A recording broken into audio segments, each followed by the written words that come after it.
Was the building worth the deaths of the people to make it? That's a good question, because it's almost like, is anything worth any death? But if it's about just the death, then it's not.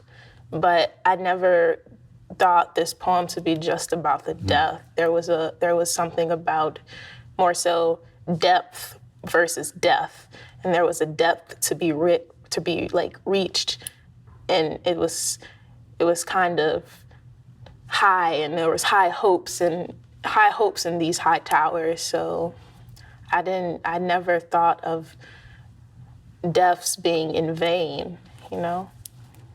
It's a process that comes into this, you know, from the conception of it. You know, someone thought about, let's build this skyscraper. And then there are the people that got behind it, the architects, and then the people that built it. And even though there are people lost along the way, I think with everything, there's a process. And within that process, sometimes things happen. Sometimes there's a transition where people move out of the process and people move in the process, not trying to negate the death of the people at all. He's trying to get us to feel a lot of things. In this instant, with the people that die, he's trying to get us to understand and to acknowledge that these people gave their lives for this skyscraper to be built. So it's like he's trying to wake us up a little bit, like, you know, even though you're working here, still realize the people that were here before you to make this building possible for you to be here. So he's trying to get us to reflect, I feel like, and to really see the bigger picture at hand. The watchmen at night, they make sure the building is safe. The people working there, like they're working the different parts of the building. Like everyone has a job, just like in the body, everything has a place. Everything is there to do a certain thing. That way the whole itself is able to run. So I think a skyscraper is a representation of that whole.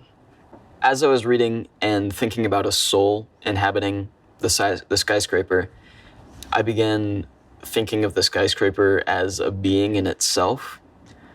So in those lines, when it was talking about, say, like the mail room, like the mail shooting through tubes, and, you know, people wiring like phones, calling each other in different like areas of the skyscraper, I was kind of reminded of like veins, like blood sort of shooting through the skyscraper like it does in our circulatory systems.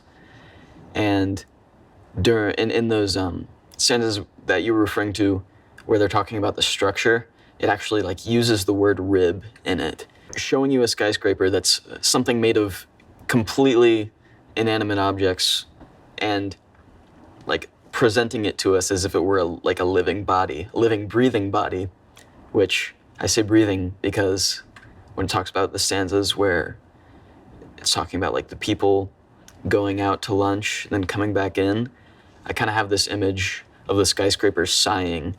When it sighs, all the people go out, they, you know, eat, and it breathes back in, all the people come back up the elevators. What Sandburg does here so well is move beyond the walls and moves through time and through space to show you the lives of all these men who worked on it and sort of extend like that, and that gives the poem a lot of life and energy, I think. What about a word like looms in the first sentence? You know, by day, the skyscraper looms in the smoke and sun. It has a soul. Yeah. What does loom suggest for you?